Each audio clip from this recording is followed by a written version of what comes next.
আমার নবী সাল্লাল্লাহু আলাইহি সাল্লামের 23 বছরের চোখের পানির কোনো কদর করলাম না। আমার নবীর তায়েফের প্রতি ফোঁটা রক্তের কোনো কদর করলাম না। আমার নবীর উহুদের ধান শহীদ করা রক্তের কোনো কদর করলাম না। যে নবী আমার পেটে পাথর বাঁধছে উম্মতের জন্য ক্ষুধার কষ্টে, হাসরের ময়দানে তিনি জিজ্ঞেস করবে, উম্মত তুই কি শুনুস নাই উম্মত, আমি না তোর জন্য তায়েফে এত রক্ত ঝরাইছি। মক্কার কাফের বেটা নবীজির রক্ত মাখা তায়েফের রক্তাক্ত দেহ, মক্কার সবচেয়ে বড় কাফের উতবা, নবীর বড় দুশ্মন ছিল যে ব্যক্তি মৃত্যু পর্যন্ত, আবু জেহেল আবু লাহাবের সাথে উতবা নামে এই কাফের সর্দার সর্বপ্রথম আমাদের নবী সাল্লাল্লাহু আলাইহি সাল্লামকে তায়েফ থেকে নবী যখন ফিরে আসছে মাঝ পথে রক্ত মাখা দেহ তখনও মুছে নাই। খোদার কসম কিতাবে আছে এই উতবা নবীকে দেখছে প্রথম এই কাফের সর্দার। এরই ভাতিজাত নবীজি আজকে 11 বছর নবীর বিরোধিতা করে গেছে মক্কায়, কিন্তু তায়েফ থেকে নবী ফিরে আসছে উতবার বাগানে নাখলা নামক জায়গায়, মক্কা এবং তায়েফের মাঝামাঝি জায়গায় নবী সাল্লাল্লাহু আলাইহি সাল্লাম যখন ঢুকছে তখন উতবা বাগানে ছিল। সে দূর থেকে তাকাইয়া দেখছে ভাতিজার সারা দেহে রক্ত মাখা, তায়েফ থেকে ফিরে আসছে। আল্লাহর কসম কিতাবে লিখছে সে তো কালেমা পড়ে নাই, কিন্তু এই কাফের সর্দার নবীজির রক্ত মাখা দেহ দেখা চিৎকার দিয়া কাঁদছে আর বলছে, তায়েফবাসী আজ 11 বছর আমরা আমাদের ভাতিজার বিরোধিতা করি, কিন্তু কোনোদিন তাকে এভাবে মারি নাই। তোরা আমার ভাতিজারে কেমনে পারলি এভাবে মারতে?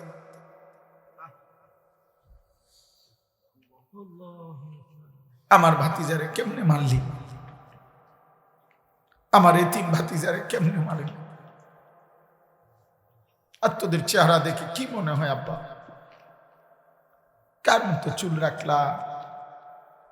অধিকাংশ ছেলে দাঁড়াইলে যদি জিজ্ঞাসা করেন যে সারাদিনে একবার পেশাব করে পানি নিছনি, না ফরমান বলবে না। টয়লেট পেপার চিনুনি, না। আল্লাহকে একটা সেজদা দিছুনি, না। সারাদিন সারা রাত মোবাইলে শুধু নারী ছবি, উলঙ্গ দৃশ্য, অস্থির জিনা ব্যভিচারের দৃশ্য। আহা, নারী ছাড়া লজ্জাস্থান যারা, তার জীবনের আর কিছু নেই।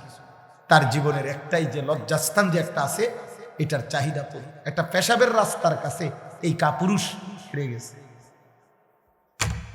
এই কাপুরুষ পেশাবের রাস্তার কাছে হেরে গেছে। এই কি যুদ্ধ করবে? এই ইসলামের জন্য কি করবে? এ তো সামান্য পেশাবের রাস্তার শাহওয়াত, লজ্জাস্থানের চাহিদা। এর জন্যই এই সারাদিন নারী দেখে, ছবি দেখে, উলঙ্গ দৃশ্য দেখে। এ কি খাবারের চাহিদা পূরণ করে এটা দিয়া? তৃষ্ণার চাহিদা পূরণ করে এটা দিয়া? শরীরের মধ্যে সুস্থতা আনে এটা দিয়া? ভিটামিনের জন্য এটা? তো কি চাচা বলে? তার লজ্জাস্থানের চাহিদা। আর কি? তাইলে বেটা কাপুরুষ, তুই বেটা পেশাবের রাস্তার কাছে হারিয়ে গেছে। তোর মতো আকামলা দিয়া পৃথিবীতে হবে কি বেটা? বল বেটা।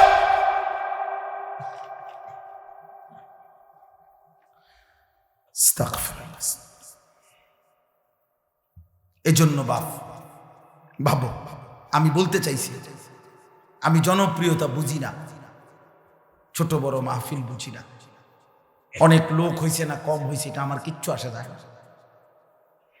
আমি সবসময় এক তালেই বলতে চেষ্টা করি। বেশি বা কম দ্বারা প্রভাবিত হওয়া এটা কোনো প্রয়োজনীয় কিছু না। নবী সাল্লাল্লাহু আলাইহি ওয়াসাল্লাম বলছেন, ফাওয়াল্লাহি লা আন ইয়াহদিয়াল্লাহু বিকা রাজুলান ওয়াহিদান খায়রুন লাকা মিন হুমরিন নাআম।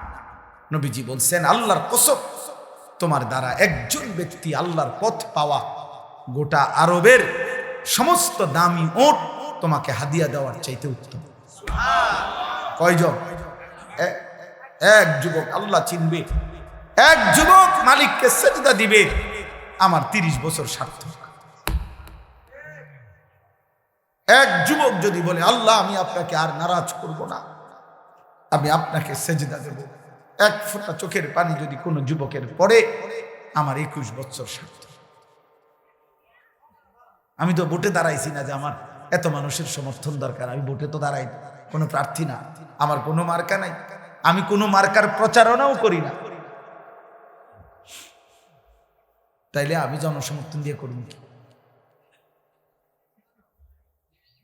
আমি জনপ্রিয়তা দিয়ে করব কি বাবা? চলেন আর অল্প একটু সময় কোরআনুল কারীমের যে কয়েকটা আয়াত আমি পড়ছি সংক্ষিপ্ত তর্জমা শুনে আল্লাহ বরকত দেবে ইনশাআল্লাহ। নওজোয়ান ভাই, তোমাদের কাছে অনুরোধ ভাই, কিশোর ছেলেরা, যুবক, এত বিপুল পরিমাণ তোমরা চারিদিকে তাকায় দেখো, তোমাদের সমবয়সী বেশি, তোমরা সর্বোচ্চ 20-30 কিলোমিটার জায়গার থেকে আসছো, তোমরা সারা বাংলাদেশের ছেলে না, এখানে তোমরা সর্বোচ্চ এই এলাকার আশেপাশে 20-30 কিলোমিটার জায়গার ছেলে, তাহলে মাত্র 20-30 কিলোমিটার জায়গার থেকে যদি এখানে 2000 ছেলে হয়, ধরেন কথার কথা, আর সেখান থেকে যদি 1800 ছেলেই বেনামাজি হয়, তো ইসলামের কি হালাত, আমার দেশের কি হাল? হিসাব করে নিয়ে 2-3টা স্লোগান হইনা লাফাইলে হতো না, বুঝেন না হিসাবটা? আমি হিসাব নিলাম, এরা সারা বাংলাদেশ থেকে আসছে, এনে কি পার্বত্য চট্টগ্রাম থেকে আসছে, তাহলে এরা এই সীমাবদ্ধ একটি এলাকা 30 কিলোমিটারের ছেলে মনে করেন, তো এই 30 কিলোমিটারের ছেলে যদি 2000 হয়, আচ্ছা তোমরা 30 বছরের নিচে যাদের বয়স, তোমরা হাত তোলো তো, তোলো তোলো, দেখেন মাশাআল্লাহ, দেখছেন বুড়া মানুষ কো, বুড়া মানুষ দেখি না, হাত নামাও, হাত নামাও। তাইলে বাবা শুনুন, আমার কথা হইলো আত্মতৃপ্তিতে ভুগলে হবে না, সময় এখন হিসাবে, এখন কি করা দরকার? হিসাব করা দরকার, হিসাব করা দরকার বাবা, আত্মতৃপ্তিতে ভুগলে হবে না। মানে এই হুজুরের এখন শ্রোতা বেশি, তো কিছে, এটা কোনো আত্মতৃপ্তির কিছু না, স্লোগান দিছে উড়াইয়া লাইছে হুজুরে, যেই স্লোগান দিছে না, এটা কিছু না, এটা কিছু, হিসাব করা দরকার। একটা যুবক ছেলে ভাই, তোমার কাছে আমার অনুরোধ, একজন তোমার কাছে বললাম, তুমি তোমার এলাকার এতগুলো ছেলের দিকে তাকাইয়া দেখো নামাজি কয়জন, তাহলে একটি দেশের 92% মুসলমানের বাংলাদেশে, প্রায় 12-14 কোটি মুসলমানের বাংলাদেশে যদি 30 কিলোমিটার জায়গার 2000 ছেলে, তার থেকে যদি 1800 ছেলে নামাজ না পড়ে, তাহলে এইভাবে প্রতি 30 কিলোমিটার দৈরা গোনেন সারা বাংলাদেশের, তাহলে নামাজি কই? নামাজি বিহীন কই? তো সেজদা বিহীন ইমানের শক্তি আসবে কোত্থেকে? সেজদা বিহীন আল্লাহর জন্য জীবন দেওয়া অকাতরে দেশের জন্য, ইমানের জন্য এই হিম্মত সেজদা বিহীন আসবে না।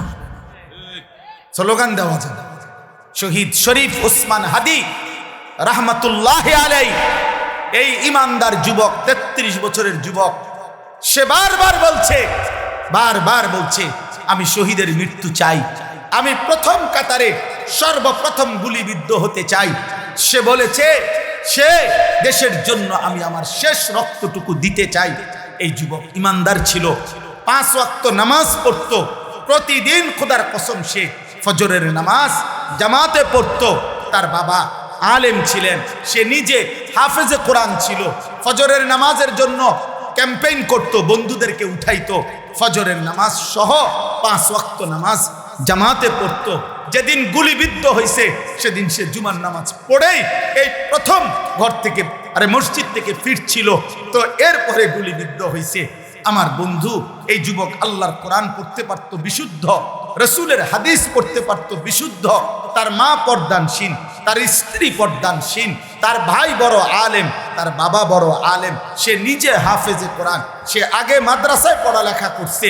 আল্লাহ তাআলা এই জন্য বলছে, যুবক দেশ প্রেমের কথা তো অনেকেই বলে, মাতৃভূমির কথা তো অনেকেই বলে, রাজনীতির লম্বা লম্বা স্লোগান, বক্তৃতা, বিবৃতি অনেকেই তো মারে, কিন্তু আমি আল্লাহ তোর কলিজায় ঈমানও দেখলাম, দেশ প্রেমও দেখলাম, দুইটা আমি একসাথে গ্রহণ করে তুমি হাদি চেয়েছিলে মাত্র 500 ভোট, সে বলেছিল এইবার আমি প্রার্থী হয়ে মাত্র যদি প্রথমবার 500 ভোট পাই তাইলেই আমি ভাগ্যবান মনে করব।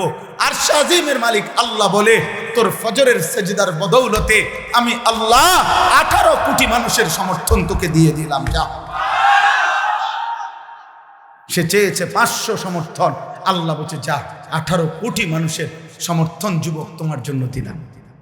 কত হাফেজ, কত আলেম, কত মুফতি, কত মুহাদ্দিস, কত ফকিহ, কত পীর, কত বুজুর্গ, কত আউলিয়া, কত হাফেজে কোরআন, তালেবে ইলম, 90 বছরের বুড়া, 4 বছরের বাচ্চা, সবাই এই ইমানদার যুবকের জন্য অঝরে চোখের পানি ফেলে কাঁদছে। কাঁদছে কিনা বলো? আজকে আমি তার কবর জিয়ারত করছি, আজ আমি তার কবর জিয়ারত করে আসছি 11টা সাড়ে 11টার দিকে। আপনার তখন আরেকটু পরে আপনার তখনও দেখছি অজস্র মানুষ তার কবর জিয়ারত করতেছে। যেই দাঁড়ায় রয়েছে আমি তাকায় দেখলাম সব কাঁদতেছে, সব কাঁদতেছে, সবাই কাঁদতেছে। আমার ভাই, তার তো ব্যাপক কোনো দীর্ঘদিনের রাজনীতি করে নাই, কোনো টাকা পয়সা খরচ করে নাই, কিন্তু তার মধ্যে ইখলাস ছিল, ইমানের মধ্যেও বিশুদ্ধতা ছিল। দেশ প্রেম বলতে যা বলছে, স্বাধীনতা, সার্বভৌমত্ব, আজাদির কথা, মাতৃভূমির স্বাধীনতার কথা, নিরাপত্তার কথা, সে ভারতীয় আধিপত্যবাদের বিরুদ্ধে সে একাই বলেছে। যদি কেউ না বলে আমার প্রতি ইঞ্চি জমিন আমার সীমান্তের হেফাজতে, আমি হাদি একাই বলে যাব। সে প্রমাণ করেছে আমি হাদি একাই বাংলাদেশ। হ্যাঁ, কেউ না থাকুক আমার, আমি বলেই যাব, আমি বলেই যাব। এই জন্য আল্লাহ তাআলা এত কোটি মানুষের চোখের পানি তার জন্য ঝরাইছে যুবক। এই জন্য যুবক ভাই, তোদেরকে বলি, মরিলে এমন মরা ময়ূর, বাঁচলে এমন বাঁচা বাইচ। যে মরণে চোখের পানি ঝরে, যে মরণে হাফেজ কাঁদে, আলেম কাঁদে, যে মরণে ইমাম কাঁদে, মুয়াজ্জিন কাঁদে, যে মরণে মুফতি কাঁদে, পীর কাঁদে, বুজুর্গ কাঁদে, সবাই কাঁদে। এমন মরাই মরে। নারী দেখতে দেখতে মরো না, ছবি দেখতে দেখতে মরো না আব্বা, উলঙ্গ নাচ দেখতে দেখতে মরো না, সেজদাবিহীন আল্লাহর নাফরমানি করে করে যদি মরে যাও আব্বা, তওবা না করো, আল্লাহ যদি মাফ না করে, খোদার কসম আখিরাত তো মিলবেই না। দুনিয়া, এই নাফরমান সন্তান, মনে রাখিস আব্বা, দুনিয়া কোন জানোয়ার তোকে স্মরণ করবে না। মানুষ তো দূরে থাকে, নাফরমানকে পৃথিবী মনে রাখে না, পাপীকে পৃথিবী শ্রদ্ধা করে না, দুনিয়া নাফরমানকে সম্মান করে না। দুনিয়া ভোগ করা যায়, দুনিয়া ফেরাউনও ভোগ করছে, কিন্তু আজকে কোনো মানুষ পৃথিবীতে ফেরাউন এই নাম কোনো কুত্তার নামও রাখে না, নমরুদ এই নাম কোনো মানুষ কুত্তার নামও রাখে না, আবু জেহেল এই নাম কোনো মানুষ, আমার নবীর এই দুশ্মনের নাম কোনো কুত্তার নামও কেউ রাখে না। আবু লাহাব আমার নবীর এই দুশ্মনের নাম পৃথিবীর মানুষ কোনো কুত্তার নামও রাখে না। নাফরমানের নাম থাকে না।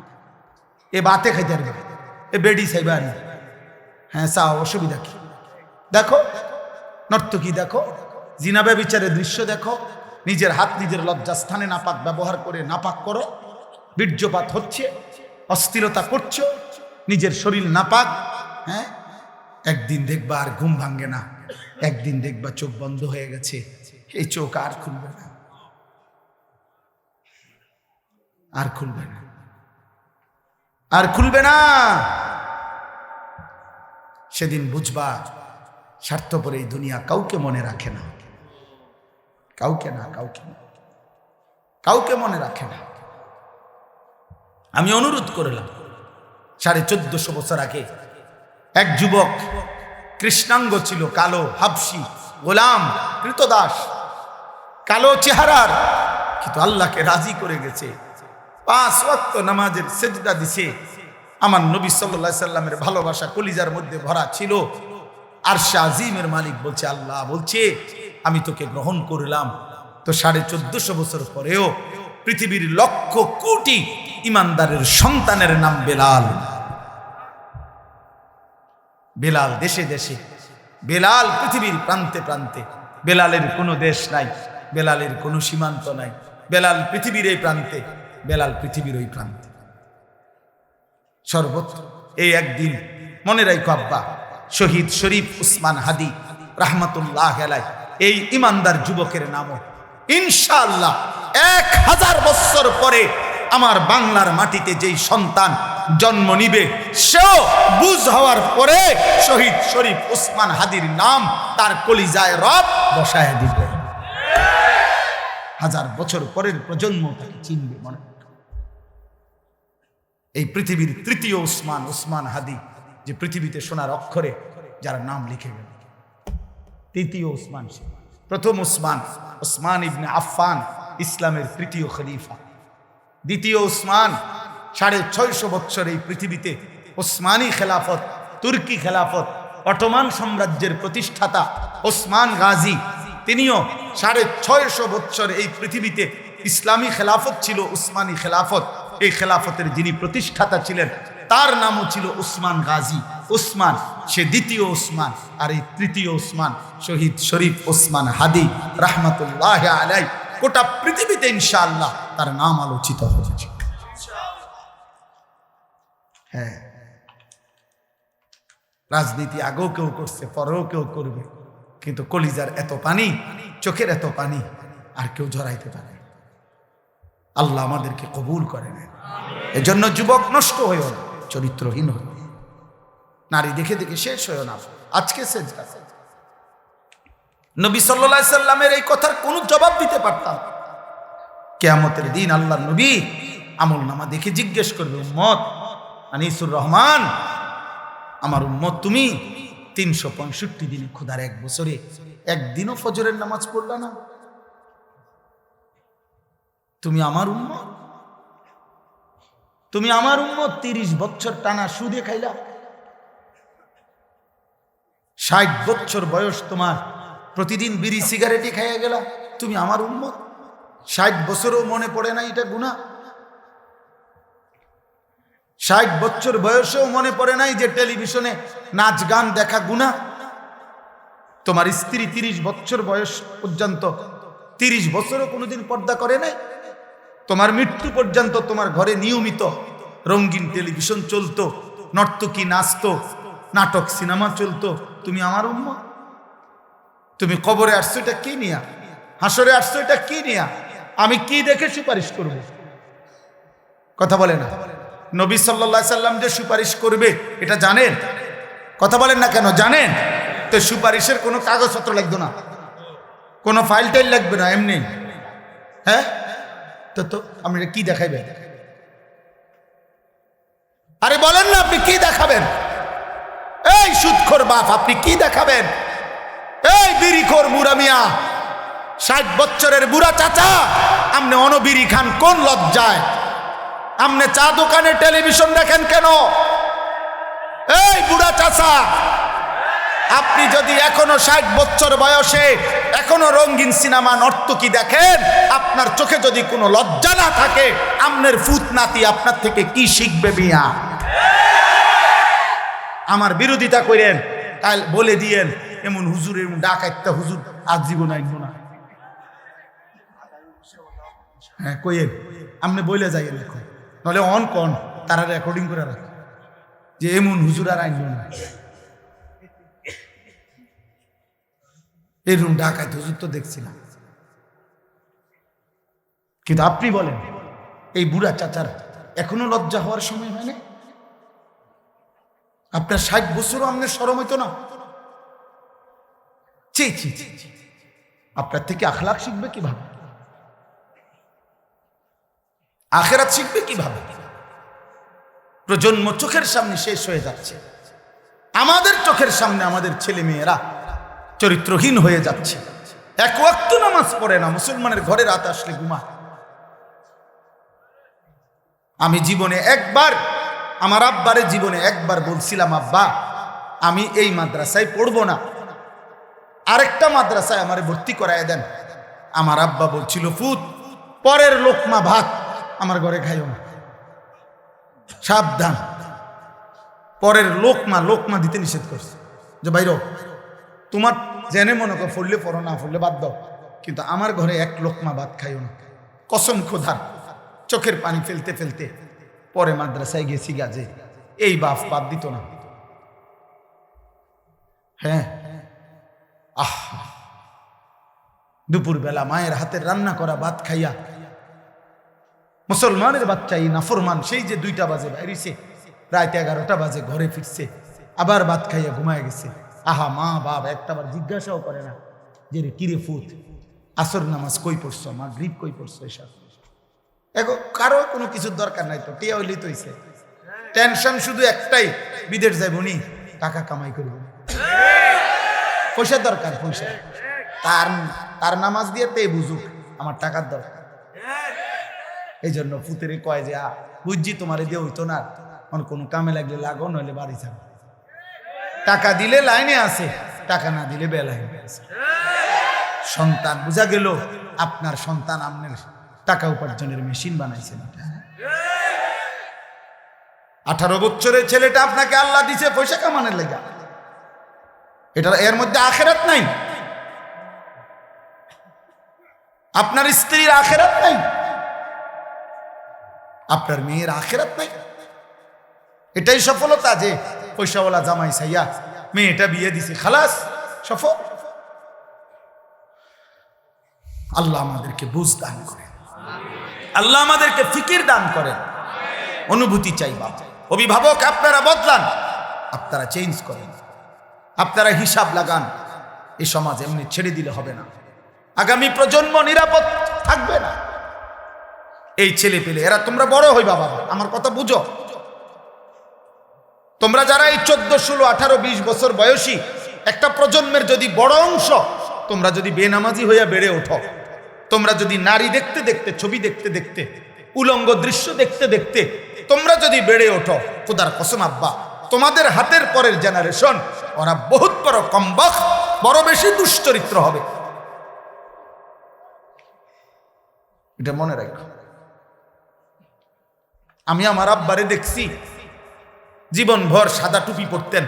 আমার বাবা জীবনে কোনোদিন রঙিন টুপি পরে নাই, আমি জীবনে কোনোদিন পরি, আমার ছেলে কোনোদিন পরে না। তাহলে এটা একটা সিলসিলা আছে মানুষের।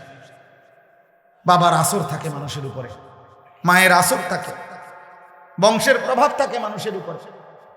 তাহলে তোমার, আমার ভাই, তোমরা যখন বড় হবা, আল্লাহ চাহে তো আল্লাহ তোমরা হায়াত দিক, তো তোমাদের বিবাহের পরে আল্লাহ যদি তোমাদেরকে সন্তান দেয়, তো তোমার এই আখলাকের উপরে তোমার সন্তান কি হবে?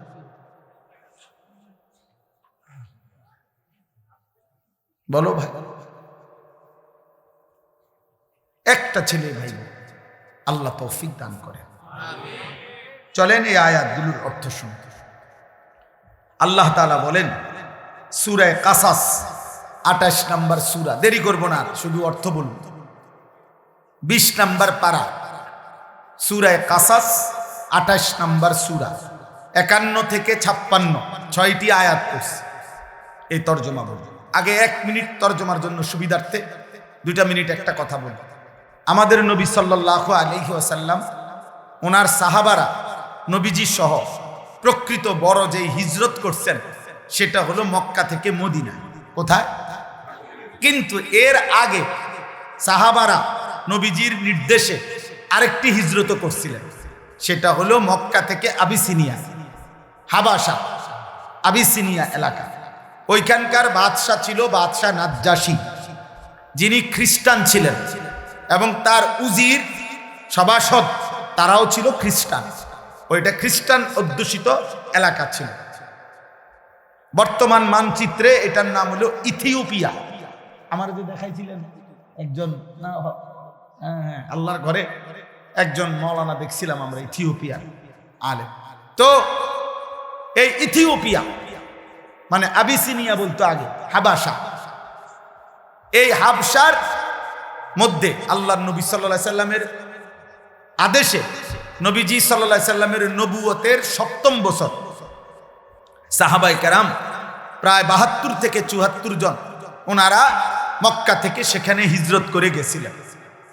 তো তারা যখন, আমি সংক্ষেপে বলতেছি, তারা যখন হিজরত করে চলে গেছে মক্কা ছেড়ে ওই এলাকায়, এই খ্রিস্টানদের এলাকায় নিরাপত্তার জন্য, ওই বাদশা খুব ন্যায়পরায়ণ ছিল এই নাজ্জাশী বাদশাহ। তো মক্কার দুইজন কুরাইশ নেতা, কাফের নেতা মক্কায়, তারা ওই আবিসিনিয়ায় গেছে নাজ্জাশী বাদশার কাছে অভিযোগ নিয়ে যে আপনার এলাকায় আমাদের এলাকার থেকে কিছু দুষ্কৃতিকারী, কিছু মনে করেন চোর ডাকাইতের মতো কইল আর কি, বা কিছু খারাপ চরিত্রের লোক আমাদের এলাকার থেকে ভাইগা আপনার এলাকায় এসে আশ্রয় নিছে, আপনি তাদেরকে আমাদের কাছে ফিরাইয়া দেন, নয়তো আপনার এলাকার নিরাপত্তা শূন্যতা হবে।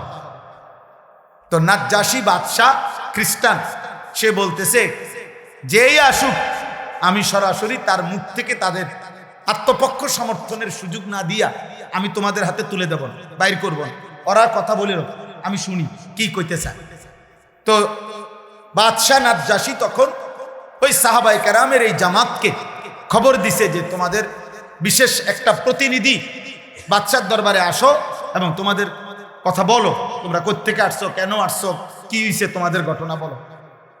এখন ৭২ জন সাহাবীর পক্ষ থেকে রাসূলুল্লাহ সাল্লাল্লাহু আলাইহি ওয়াসাল্লামের আপন চাচাতো ভাই হযরত জাফর ইবনে আবি তালিব রাদিয়াল্লাহু তাআলা আনহু, জাফর এই মুতার যুদ্ধে যিনি শাহাদাত বরণ করছিলেন, নবীজির আপন চাচাতো ভাই, মানে আলী রাদিয়াল্লাহু তাআলা আনহুর ভাই জাফর, এই উনি নেতৃত্ব দিয়ে আরো ১০-১২ জন নিয়ে বাদশার দরবারে আসছে। আয়েশা বাদশাহ এবার বলছে যে এই দুইজনকে চিনো? বলছে হ্যাঁ চিনি, ওরা আমাদের এলাকার, ওই যে কুরাইশ যে কাফের দুইজন আইছে না, ওরা, ওদেরকে চিনো? হ্যাঁ চিনি, আমাদের। আচ্ছা, এখন তোমরা কেন আসলা এই এলাকায়, আর তোমরা কি ছিলা, কি হইল, কেন আইলা? তখন তাফসীরের মধ্যে আছে হযরত জাফর ইবনে আবি তালিব রাদিয়াল্লাহু তাআলা আনহু একটা লম্বা ভাষণ দিছে এই বাদশার দরবারে। বলেছে, বাদশাহ আমরা চরিত্রহীন ছিলাম, লম্পট ছিলাম, নারী, জিনা, ব্যভিচার, মদ, জুয়া, হত্যা, খুন, চুরি, ডাকাতি, রাহাজানি, মারামারি, হানাহানি, এই ছিল আমাদের জীবন। আমরা এটাই করতাম। আমাদের জীবন ছিল নারী, নেশা, মারামারি, এই ৩ জিনিস এবং যাবতীয় পাপ। আমাদের বংশ থেকে আমাদের দীর্ঘদিনের পরিচিত ৪০ বছর ধরে আমরা যাকে দেখছি, আমাদের চোখের সামনে যে বড় হইছে, যার চরিত্র আখলাক আমরা একেবারে বুঝ হওয়ার পর থেকে কোনোদিন যার চরিত্রে আমরা কোনো কলঙ্ক দেখি নাই, এমন একজন পুত পবিত্র মানুষ, তিনি আমাদেরকে একটি ধর্মের দিকে আহ্বান করছেন, এক কালেমার কথা আমাদেরকে বলছেন এবং এই যাবতীয় অপরাধ পাপ ছেড়ে দিতে বলছেন। তা আমরা আল্লাহকে মেনে ওই নবীর কথা অনুসরণ করে আমরা আগের যত মন্দ অভ্যাস এগুলো ছেড়ে দিছি এবং এখন আমরা আল্লাহর ইবাদত করি, আমরা মানুষের হক আদায় করি, ইনসাফের উপরে চলতে থাকি। এই আমাদের অপরাধ। এই কথাটা সত্য কিনা এটা অবশ্যই। ওই যে এই দুইজন এখন মক্কার কুরাইশ এই ২ লোককে নাজ্জাশী বাদশাহ জিজ্ঞাসা করছে যে বলো বলো যে সে যে বলছে এই কথা ঠিক কিনা। এবার হেরা কহ ঠিক, কত তাহলে একটু আগে কি বললা, উল্টাটা বললা কেন? তারা আগে না খারাপ ছিল, এখন তো তারা ভালো হয়েছে। তখন এই শুনেন কথাটা, নাজ্জাশী বাদশাহ তখন উপস্থিত তার খ্রিস্টান যারা সভাসদ, মানে উজির নাজির, তারা তো সব বসে রয়েছে। তো তাদের সামনে বাদশাহ নাজ্জাশী তখন তিনি বললেন ওই যে জাফর রাদিয়াল্লাহু তাআলা আনহুকে, যে তাহলে তোমাদের সেই নবীর উপরে নাযিলকৃত যেই কিতাব কোরআন, আসমানি কিতাব, এটা আমার একটু শোনাও তো। তো তখন হযরত জাফর রাদিয়াল্লাহু তাআলা আনহু সূরা মারইয়াম, যেখানে আল্লাহ তাআলা হযরতে মরিয়ম এবং ঈসা আলাইহিস সালামের কথা উল্লেখ করছেন, তারা তো উনারই মানে, কথা বুঝছেন কিনা? উনারে মানে না, খ্রিস্টানরা ঈসা এবং মরিয়মকে মানে। এই সূরাটা তেলাওয়াত করছে আল্লাহর দয়ায়, তিনি তেলাওয়াত করছেন আল্লাহর কোরআন। আর নাজ্জাশী বাদশার 2 গাল দিয়া, চোখ দিয়া অঝরে পানি ঝরতেছিল, পুরা মজমার যত উজির নাজির সব অঝরে কাঁদতেছিল। যখন তেলাওয়াত থামছে তখন তিনি বললেন নাজ্জাশী যে আল্লাহর কসম, আমি তোমাদের নবীর নাজিলকৃত এই কোরআনের কথা আমি সর্বান্তকরণে মেনে নিলাম।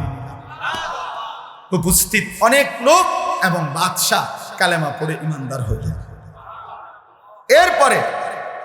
এরপরে আল্লাহর নবী সাল্লাল্লাহু আলাইহি সাল্লাম যখন নিজে সশরীরে মক্কা থেকে মদিনায় হিজরত করে গেলেন, মদিনায় হিজরতের 7 বছর পর 7ম হিজরিতে মদিনার ইহুদিদের সাথে সাহাবাদের নবীজির একটা চূড়ান্ত যুদ্ধ হয়েছিল, খায়বরের যুদ্ধ। এই খায়বরের যুদ্ধে আল্লাহ তাআলা যখন মুসলমানদেরকে বিজয় দিছেন, এই বিজয়ের পরপর তখন ওই আবিসিনিয়াতে যেই সাহাবীরা এতদিন ওইখানে ছিল, ওনারা আর ওইখান থেকে যারা খ্রিস্টান ধর্ম থেকে মুসলমান হয়েছে এরকম একটা প্রতিনিধি দল মদিনায় আল্লাহ রাসূল সাল্লাল্লাহু আলাইহি সাল্লামের কাছে আসছে। এখানে আসছে আর কি, মদিনায় এখন আসছে। আসার পরে তারা আল্লাহর নবী সাল্লাল্লাহু আলাইহি ওয়াসাল্লাম ওনার কাছে তারা বলছে, আমরা আপনার প্রতিনিধির হাতেই আমরা প্রথম তেলাওয়াত আল্লাহর কোরআন শুনেই আমরা কালেমা পড়ছি, এবং আমরা ইতিপূর্বেও আমাদের নবী ঈসার উপরে নাজিলকৃত ইনজিল এবং আমাদের নবী ঈসাকে আমরা আপনার কোরআনের বর্ণনা যেরকম ঈসা নবীর ব্যাপারে আল্লাহর বান্দা তিনি, আল্লাহর পুত্র না, আমরা ঠিক এটাই মানতাম এবং ইনজিল আমরা মেনে নিছি। আবার আপনার কোরআনও মানলাম, আপনার উপরও আমরা ঈমান আনলাম। আমরা কারো সাথে মন্দ আচরণ করি না। আমরা আপনার জন্য এখন আমাদের আর্থিক সম্পত্তি থেকে সাদাকা করতে চাই, দান করতে চাই। আমরা আমাদের আখলাক ওনাদের সংস্পর্শে আমরা শুনাইলাম।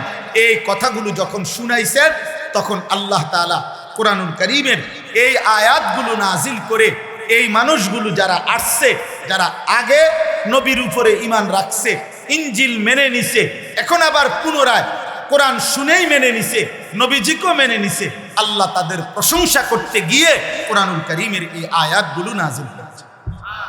এবার দেখেন তরজমা। আল্লাহ তাআলা বলেন, ওয়ালাকাদ ওয়াসালনা লাহুমুল কাওলা লাআল্লাহুম ইয়াতাযাক্কারুন। আল্লাহ তাআলা বলেন, আমি আল্লাহ আমার কোরআনের মধ্যে যাবতীয় কথা বারংবার বলেছি। কোনো কথাই আমি অস্পষ্ট, অগোছালো, সামান্য ইঙ্গিত অল্প স্বল্প বলে ছেড়ে দেই নাই। প্রত্যেক কথা আল্লাহর প্রতি ঈমান, রাসূলের প্রতি ঈমান, আখিরাতের প্রতি ঈমান, যা বলা দরকার তা বারবার বারবার বারবার, এই ওয়াসালনা শব্দের অর্থ বারবার বারবার বলেছি, যেন আমার বান্দার কলিজায় ঢোকে, যেন প্রত্যেকেই আমি আল্লাহর কথা থেকে উপদেশ গ্রহণ করতে পারে। এবার আল্লাহ বলেন, বন্ধু আপনাকে শুনাইতেছি, আল্লাযীনা আতাইনাহুমুল কিতাবা মিন ক্বাবলিহি ওয়া হুম বিহি ইউমিনুন। যে মানুষগুলো আপনার সামনে আছে, এরা ইতিপূর্বে আমি যেই আসমানি কিতাব নাজিল করেছিলাম ইনজিল, তার উপরে ঈমানদার ছিল। ওরা না বললো আমরা ছিলাম, আল্লাহ স্বীকৃতি দিছে, হ্যাঁ এরা ছিল। ওয়া ইদা ইউতলা আলাইহিম, আবার যখন তাদের সামনে আমার কোরআন তেলাওয়াত করা হলো, ক্বালু আমান্না বিহি, এরা সাথে সাথে বলছে আমরা এটাও মেনে নিলাম। ইন্নাহুল হাক্কু মির রাব্বিনা, এই কোরআন নিশ্চয়ই আমাদের আল্লাহর পক্ষ থেকে সত্যি সত্যি নাজিল হয়েছে। সুবহানাল্লাহ। ইন্না কুন্না মিন ক্বাবলিহি মুসলিমিন, ইতিপূর্বেও আমরা আল্লাহর আনুগত্যই ছিলাম, আজ আমরা নতুন করে আখিরি নবীকেও মেনে নিলাম, কোরআনকেও মেনে নিলাম। আল্লাহ বল, বন্ধু এবার তাদের পুরস্কার শোনেন। উলাইকা ইউতাউনা আজরাহুম মাররাতাইন। আল্লাহ বলেন, আমি আল্লাহ ওয়াদা দিলাম, ইতিপূর্বেও যারা আমি আল্লাহকে মেনে নিছে, এখন আপনাকেও মানছে, কোরআনকেও মানছে, আমি আল্লাহ ওয়াদা দিলাম তাদের প্রত্যেকটি নেক আমলের বিনিময় আমি আল্লাহ দ্বিগুণ দ্বিগুণ, ডাবল ডাবল নিয়ামত, পুরস্কার, প্রতিদান দিতে থাকবে, সওয়াব দিতে। তাদের প্রত্যেক আমলের ডাবল ডাবল নেকি, প্রত্যেক আমলের কি। এজন্য পূর্ববর্তী দিন যদি কেউ ইয়াকিনের সাথে মেনে আবার ইসলাম গ্রহণ করে, কালেমা গ্রহণ করে, কোরআন গ্রহণ করে, আল্লাহ বলেন তার প্রথম পুরস্কার হলো তার সব আমল ডাবল ডাবল নেকি। আল্লাহ বলেন এ দেখেন আরেকটু, আল্লাহ বলে বন্ধু এরা তো আগেও ইমানদার ছিল এখনো আবার ইমানদার হইল, এ কারণেও তাদের নেকি দ্বিগুণ দ্বিগুণ, কিন্তু শুধু এই কারণে না, তাদের মধ্যে আরো কিছু গুণ আছে।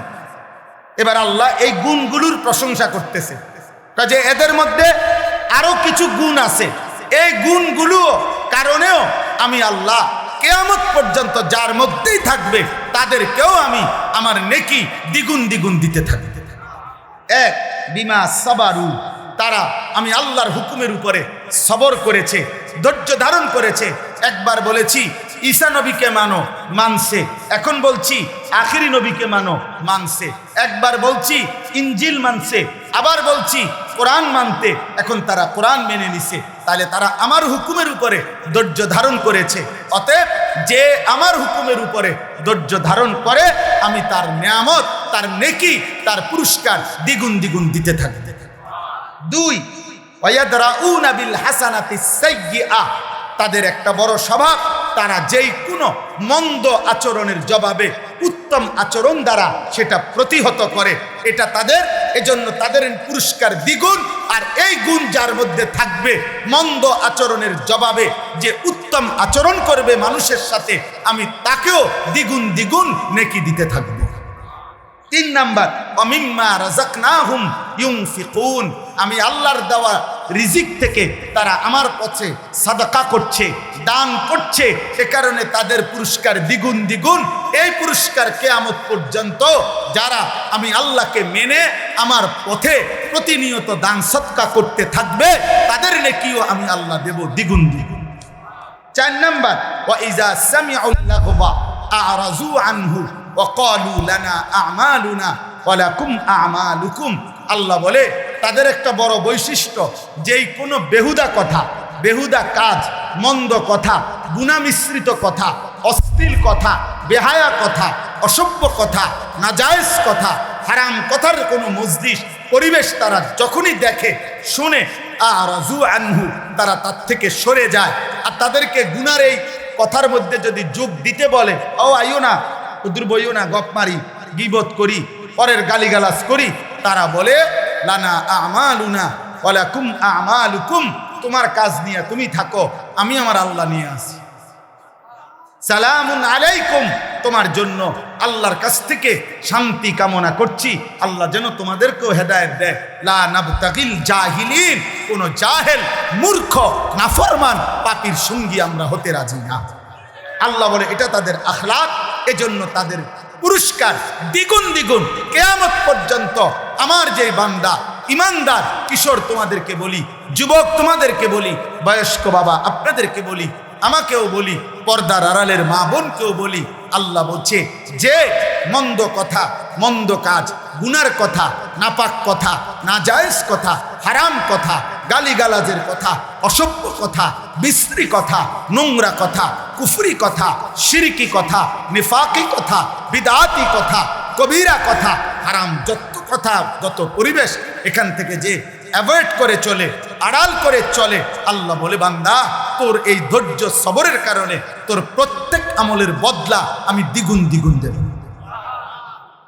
সর্বশেষ আল্লাহ বলেন, হে নবী, শেষ কথা, আমি আপনাকে যা কিছু বলছি বন্ধু, আপনি তো বলবেন, পুরস্কার তো দিতে থাকবেন, দেব আমি।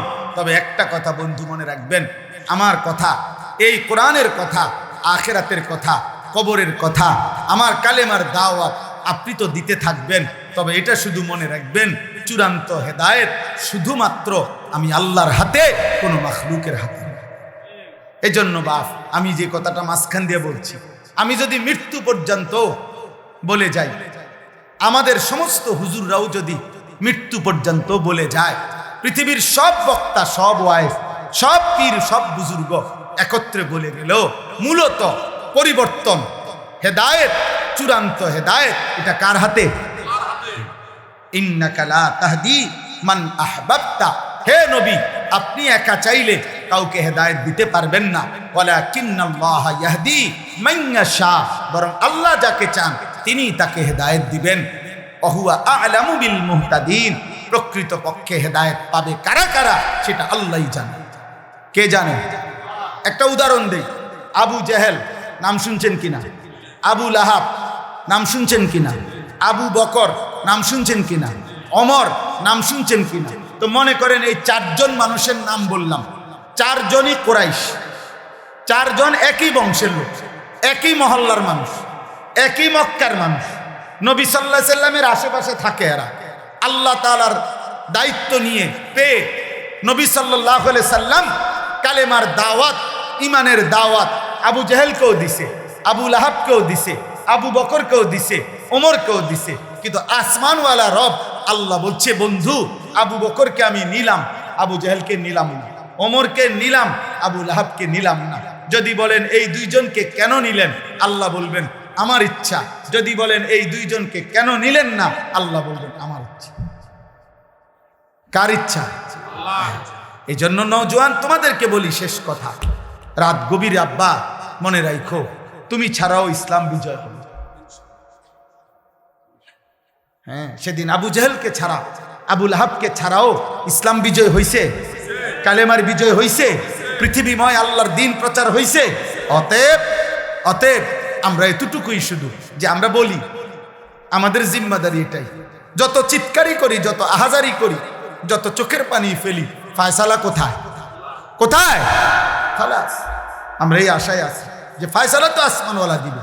অতএব মাহদী আসবে, দাজ্জাল বের হবে, ইসলামের বিজয় হবে, দাজ্জালের পতন হবে, ইহুদিদের পতন হবে, পৃথিবীময় ইসলামের খেলাফত উড়বে, কালেমার পতাকা উড়বে। খোদার কসম, আগামী দিনে আরেকবার কসম খোদার, নবী বলছে যদি ইসরাফিলের ফু দিতে আর একদিনও বাকি থাকে কিয়ামতের, তবুও মাহদী আসবে, দাজ্জাল বের হবে, যুদ্ধ হবে, ঈসা আলাইহিস সালাম আসমান থেকে নেমে আসবে, ইহুদিদের শেষ বেঈমানের পতন হবে, মৃত্যু হবে, আল্লাহর কালেমা, ঈমানের পতাকা, ইসলামের খেলাফা সারা পৃথিবীময় আরেকবার প্রতিষ্ঠিত হবে। খোদার কসম, এটা আখিরি নবীর ফয়সালা। নবী সাল্লাল্লাহু আলাইহি সাল্লাম এটা বলেছেন। অতএব ঈমানদার যুবক, দ্বীনের জন্য, মাহাদির জন্য, ইসলামের জন্য, কালেমার জন্য কয়জন লাগবে? এই ফয়সালা কার হাতে? কারে নেবে? এই ফয়সালা কার হাতে? অতএব চরিত্রহীন যুবক, লম্পট যুবক, নারী, অশ্লীল ছবি, জিনা ব্যভিচারের দৃশ্য দেখে তোমরা যারা আছো, মনে করো না তোমার মতো অপদার্থের জন্য ইসলাম আটকায় যাবে। তোমার মতো আকামলা ছাড়াও ইনশাআল্লাহ ইসলামের বিজয় হবে, কালেমার বিজয় হবে। কিন্তু একদিন চোখ বন্ধ হইলে দেখবা, কবরে গেলে ফেরেশতা তোমার মতো নাফরমানকে লাথি দিয়া কবরে পাঠাইবে জাহান্নামে। সেদিন বুঝবা এই মৌলবীদের কথা কতটা দরকার ছিল। সেদিন বুঝবা এটুকু নামাজ পড়তে পারতে,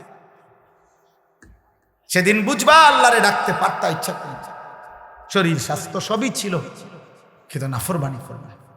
অতএব রাত গভীরে আমি বললাম, সমস্ত কিশোর যুবক ভাই, দয়া করে নষ্ট হয়েও না। এই পৃথিবী তোমারে মনে রাখবে না, কেউ তোমার জন্য বসে নাই রে আব্বা। তুমি অ্যাক্সিডেন্ট করে দেখো, পিছনের গাড়ি থামে না, সাইডে দিয়ে যায় না। কত সিএনজি প্রতিদিন অ্যাক্সিডেন্ট হয় না, কত গাড়ি, কত মানুষের লাশ পড়ে থাকে, কত মানুষ আহত হয়ে পড়ে থাকে। হয়তো 5 মিনিট জ্যাম বাজে, 10 মিনিট জ্যাম বাজে, এরপরে আস্তে আস্তে সাইডে দিয়া সবাই চলে যায়। স্বার্থপর এই দুনিয়া, কেউ থামে না। ধোকা ধোকা। এই বন্ধু নামের যেসব শয়তান তোমার লগে এখন আড্ডা দেয়, নারী দেখে, ছবি দেখে, উলঙ্গ দৃশ্য দেখে, তোমারে ফুর্তি করে, এই হাইওয়ান তোমার বিপদে থাকবে না। তুমি পাওটা ভাঙ্গা দেখো, আর ওরে ক বন্ধু তোর ফাড়াও তুই ভাঙ, সে জীবনও না, বলবে ভালো থাকিস, আচ্ছা যা। এই জন্য চরিত্রহীনের খপ্পরে পড়ো। আমি বললাম চরিত্রহীনের খপ্পরে পড়ো, নিজের চালাক মনে করো। আম হাসিবাল্লাযীনা ইয়ামালুনা সাইয়্যাতি আন ইয়াসবিকুনা, আল্লাহ বলে বান্দা ভেবো না গুনাহ করে আমারে ডিঙ্গায় লাগবে। আল্লাহ নিষেধ করছে, বান্দা পুলিশ, র্যাব, বিজিবি, আর্মি সব তুমি ফাঁকি দিবা, এই পৃথিবীর সব, আমারে ফাঁকি দিবা কেন? আমাকে ডিঙ্গাইবা কেন? অতএব বাপ অনেক রাত হয়ে গেল। আমি সবার কাছে অনুরোধ করি, প্রিয় কিশোর, প্রিয় নৌজওয়ান, চোখের হেফাজত করো। নারী দেখো না, অস্থির ছবি দেখো না বাপ, উলঙ্গ ছবি দেখো না, মোবাইলের আসক্ত হয়েও না, নিজেরই হেফাজত করো। 5 ওয়াক্ত নামাজ পড়ো, ফজরের নামাজ কষ্ট করে হলেও জামাতের সাথে পড়ো। দেখবা ফজরের মুসল্লি যারা, আমি বলে গেলাম মাহাদির সৈনিক তারা। ফজরের মুসল্লি যারা দাজ্জালের বিরুদ্ধে লড়বে তারা। ফজরের মুসল্লি যারা বিশ্বময় কালেমার পতাকা উড়াবে তারা। এটা মাহাদির এবং ঈসার নেতৃত্বে দাজ্জালের বিরুদ্ধে, ইহুদিদের বিরুদ্ধে হাদিসের বক্তব্য হলো শেষ যুদ্ধ, চূড়ান্ত লড়াই ফজরের নামাজের পরে শুরু হবে। ফজরের মুসল্লিদেরকে সাথে নিয়ে মাহাদি এবং ঈসা যুদ্ধ শুরু করবে। আসরের নামাজের ভিতরেই, আসরের ওয়াক্ত হইতে হইতেই দাজ্জাল নিহত হবে এবং সমস্ত ইহুদি নিহত হবে এবং আসরের ওয়াক্তে মাহাদি এবং ঈসার নেতৃত্বে মসজিদে আকসা বিজয়ের পতাকা, ইমানের পতাকা উড়বে, সারা পৃথিবীময় ইসলামের খিলাফা প্রতিষ্ঠা। ভাই আমি দেখব না, তুমি নয় আমার সন্তান দেখবে। কিন্তু আল্লাহ রাসূল সাল্লাল্লাহু আলাইহি সাল্লামের এই কথা বৃথা হবে। কোন জালেমের পতনের আগে কেউ বোঝে না কেমনে পতন, কেমনে পতন, কিন্তু যে সময় জায়গা সে সময় সবাই বুঝে যে এমনি যাইতে আছে। বুঝেন নাই? হ্যাঁ, হেলিকপ্টার উঠবার আগে কেউ বুঝছে না যে হেলিকপ্টার দিয়ে যাইব না অটো দিয়ে যাইব, কেউ খেয়াল করবে। কিন্তু যখন হেলিকপ্টার ছেড়ে দিছে সবাই বুঝে লাইছে যে এই জায়গা। এটাই ফেরাউন মুসা আলাইহিস সালাম নদী দিয়ে যে রাস্তা হয়েছে 12টা, 1 মিনিট শুনেন তো। ফেরাউন পাশে আইসা দেখছে যে নদীর উপরে রাস্তা, 12টা রাস্তা, এটা দিয়ে মুসার বাহিনী পার হয়ে গেছে। ফেরাউন বলতেছে তার অনুসারীদেরকে, চলো আমরাও পার হই, ধর্ম। কিন্তু তুই তো বাদশাহ, তুই খোদা, নাউজুবিল্লাহ, তুই তো খোদা দাবি করো, তুই তো বাদশাহ, তো তার তো এটা বোঝা উচিত ছিল এত বড় নদীতে 12টা রাস্তা, এটা আমি বরাদ্দ দিলাম না, আমি স্যাংশন করলাম না, আমি উদ্বোধন করলাম না, এটি করতে গেল রাস্তা। আপনি কথাটা বুঝছেন না? তোর তো এটা বোঝা দরকার আগে। তো কিরে কিরে এটি কে করলো আমার এলাকা? আমি কো আল্লাহ বলে না, ব্যাক কল আইবা না, মুসার রঙে রঙে আসো, সামনে আগাও। আগাও না, এখনই না বুঝবা রাস্তা করতে গাইছে। এরপরে ডিব্বা গেছে কিনা বলেন? এই জন্য বুঝে কোন জালেম পতনের আগে বুঝে না পতন কিভাবে হয়, কোন পাপী জানে। অতএব দোস্ত, রাসূলুল্লাহ সাল্লাল্লাহু আলাইহি সাল্লামের কথা সত্য, সত্য, সঠিক তো ইনশাআল্লাহ। আরেকবার যুদ্ধ হবে, জিহাদ হবে, আরেকবার কালেমার পতাকা উড়বে ইনশাআল্লাহ। আমগরও ডেইলি মানুষে কয় অনেকেই, হুজুর সেফে থাকেন, সাবধানে বললেন, পরিবেশ পরিস্থিতি ভালো না। 300 বছর আগে, 3000 বছর আগের কাউরে যদি আপনি কবর থেকে উঠান, উনার আমলও মানুষ উনারে কইছে সেফে থাকেন, পরিস্থিতি ভালো না। পরিস্থিতি কোনো সময় ভালো ছিল না, কথা বুঝেন না? সব সময় কি ইমানের পরীক্ষা দিতেই হবে, কালেমার পরীক্ষা দিতেই হবে। সেফে থাকার কিছু নাই। গুলি করুক, খুন করুক, আর গুম করুক, আর যাই করুক, আমার পরিষ্কার বক্তব্য, যে যাই করে কিন্তু খোদার কসম শেষ পর্যন্ত আমাকে তো আমার আল্লাহর কাছেই ফেরত পাঠাবে, আর আমার মালিক ইনসাফ করবে ইনশাআল্লাহ। তিনি তো জুলুম করবে না, অসুবিধা কি? অন্য কেউ জুলুম করলে সমস্যা কি? যেই ফয়সালা করবে উনি তো জুলুম করবে না, তো উনি তো দেখছে, উনি দেখছে না। অতএব বাপ আমার, দোস্ত আমার, আল্লাহর জন্য লড়ো, আল্লাহর জন্য সেজদা দাও। সমস্ত বাবাদেরকে বলি, দিন মানে আল্লাহকে মানে, বিবি বাচ্চা ছেলে মেয়েকে এই শেষবারের মতো অনুরোধ করলাম, ইমানের উপরে রেখে যান, ইসলামের উপরে রেখে যান। ছেলেটাকে নামাজি বানান, মেয়েকে নামাজি বানান, পর্দানসীন বানান, স্ত্রীকে পর্দানসীন বানান। অনুরোধ করেন, অনুরোধ, চোখের পানি ফেলে প্রয়োজনে কাঁদেন। বল লগে, ছেলে মেয়ের লগে যদি নামাজ রোজার কথা বলে বুঝাইতে না পারেন তো কাঁদেন আপনি, আপনি চোখের পানি ফেলেন। নবীজির একটা একটা সুন্নাত আমল করেন, একটা একটা সুন্নাত কেউ মানে না করে, আপনি মানেন, আপনি মানেন, আপনি মানেন। নবীর সুন্নাতি জীবন, সুন্নাতেই অনুসরণ, সুন্নাতেই আখিরাত, সুন্নাতেই ভালোবাসা, সুন্নাতেই ইত্তেবা, সুন্নাতেই জান্নাত।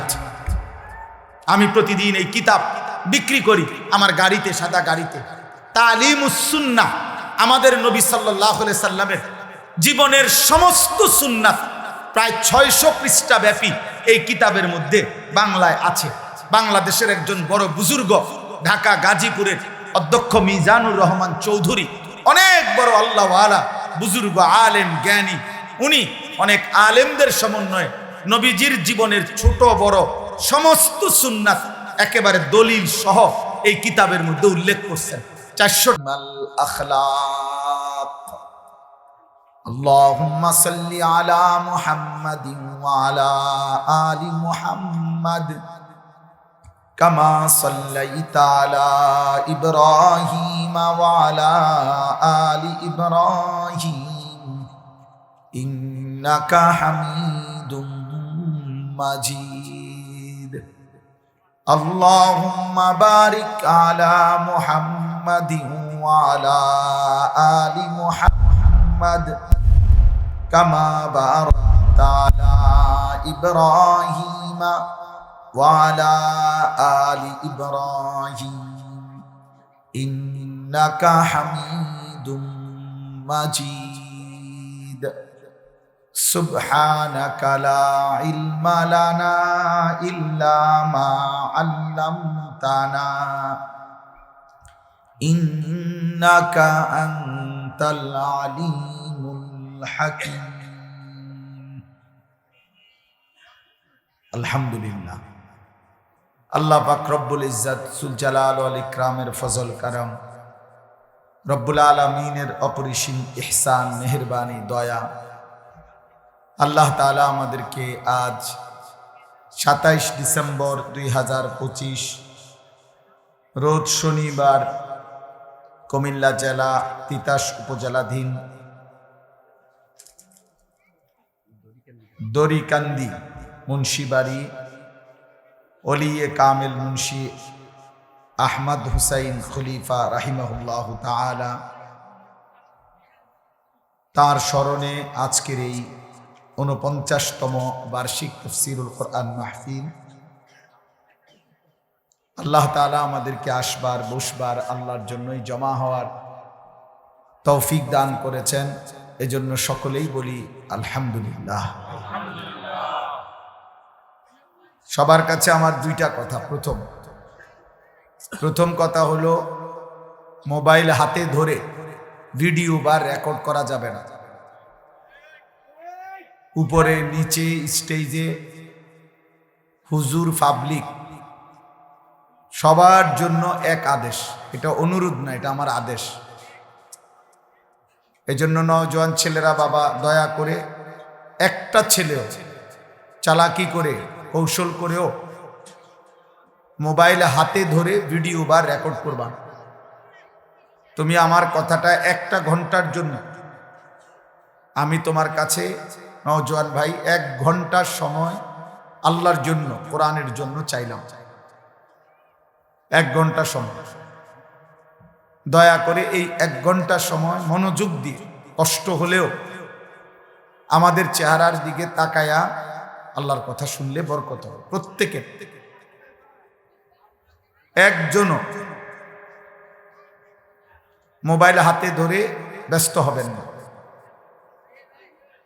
প্রত্যেকেই মিলে যার যার জায়গা থেকে আমাদের দিকে তাকায়া শোনার চেষ্টা করলে, আল্লাহর কথা মনোযোগ দিয়ে শুনলে বরকত হবে।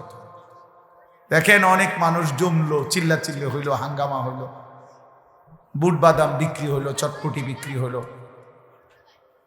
খিচুড়ি খাইলো, বিরিয়ানি খাইলো, চিল্লাচিল্লি, মারামারি, ধাক্কাধাক্কি করলো, সব মিলাইয়া 2-4 লাখ টাকার আয়োজন শেষ হইল। তো কি হইল? আসলে ইনসাফ করা উচিত ভাই। চটপটিওয়ালা বলছিল যে আমার মালগুলো সব বিক্রি হয়েছে, বুটওয়ালার সবগুলো বুট বিক্রি হয়ে গেছে। এটাই সফলতা? এটাই ছিল মাকসাদ? সবাই সবার মতো করে ভিডিও করলেন, ছবি উঠাইলেন, যে যে দূর পারেন উঠাইলেন, তো কি হলো আর?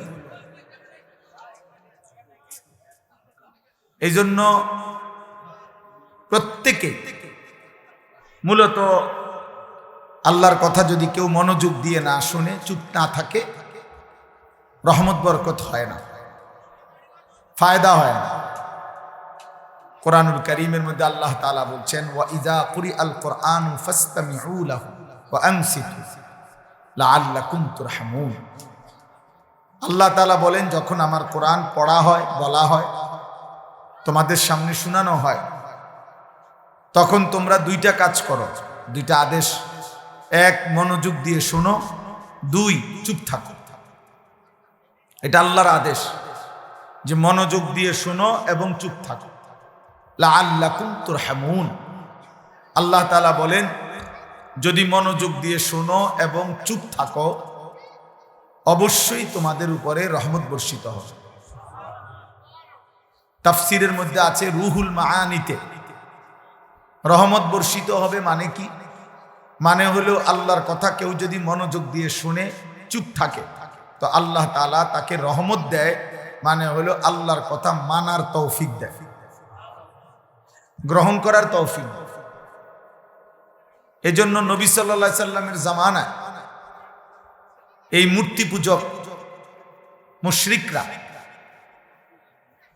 তারা পর্যন্ত নবী সাল্লাল্লাহু আলাইহি সাল্লামের কোরআন তেলাওয়াত যারাই মনোযোগ দিয়ে শুনছে, ধীরে ধীরে আল্লাহ তাআলা তাদের হৃদয়ে পরিবর্তন করে দিছে, ফলে কালেমাওয়ালা হয়ে গেছে। কোরআনুল কারীমের মধ্যে আশ্চর্য এই প্রভাব, এটা দিল বদলায়, হৃদয়ের মধ্যে পরিবর্তন আনে, কলিজা নড়ে, দিল নড়ে। আল্লাহ তাআলা কোরআনুল কারীমের মধ্যে বলছেন, কোরআনুল কারীমের বৈশিষ্ট্য বলছেন, তাকশাইরু মিনহু জুলুদুল লাযিনা ইয়াখশাউনা রাব্বাহুম।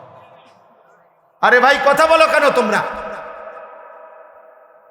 কি আশ্চর্য কথা মিলে, বারবার নিষেধ করছি, কথা বলছেন কেন? এই বেটা, বাচ্চা বেটা, মোবাইল ধরে রাখছো কেন? অপদার্থ কোথাকার। এতটুকু ছোট বাচ্চার অভিভাবক নাই এখানে। খামখেয়ালি শুরু করলেন আপনারা। বলেন, এটা তামাশা করলে কি হবে? কোন কথা যদি দিল দিয়ে মনোযোগ দিয়ে নাই শুনলেন, নাই বলতে পারলাম, তে বক্তা আসছে তো তামসা চাইছেন, এখন যান। এখন বলেন, এই বক্তা দাওয়াত দিছিল ওনারা, তো আমি আসছি, তো সারছে তো, আর কি? এখন তো তামসা চাইছেন বক্তার, এখন যান। তাইলে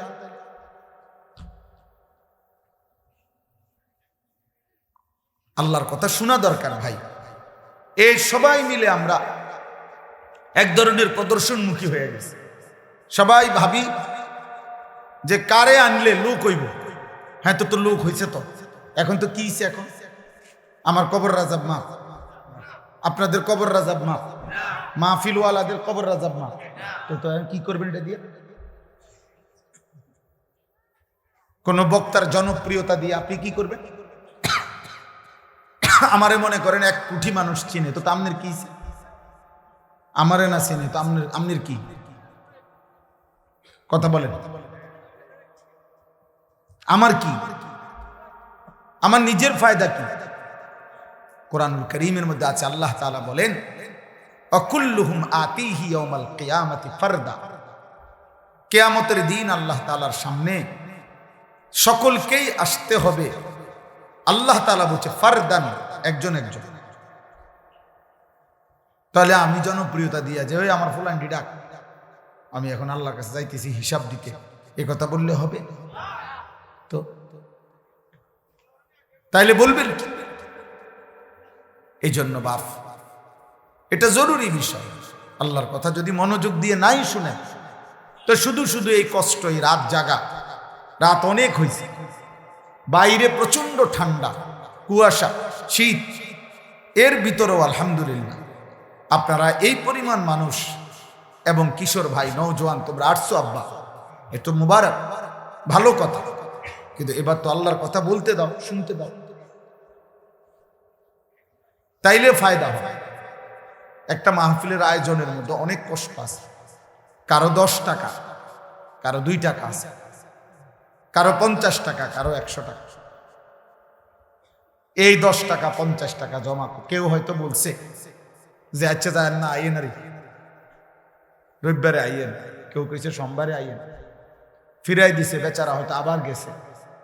তো এইভাবে বারবার গিয়া গিয়া দাঁড়ে দাঁড়ে একটা মাহফিলের জন্য কালেকশন করে, কষ্ট করে। এরপরে এই আয়োজন, এই আলো, এই ঝকমক, এই প্যান্ডেল, এই সামিয়ানা, এই সব কিছু হয়। তাহলে এই সব কিছু যে 10 টাকা দিছে, 100 টাকা দিছে, সেও তো সওয়াবের আশায় দিছে।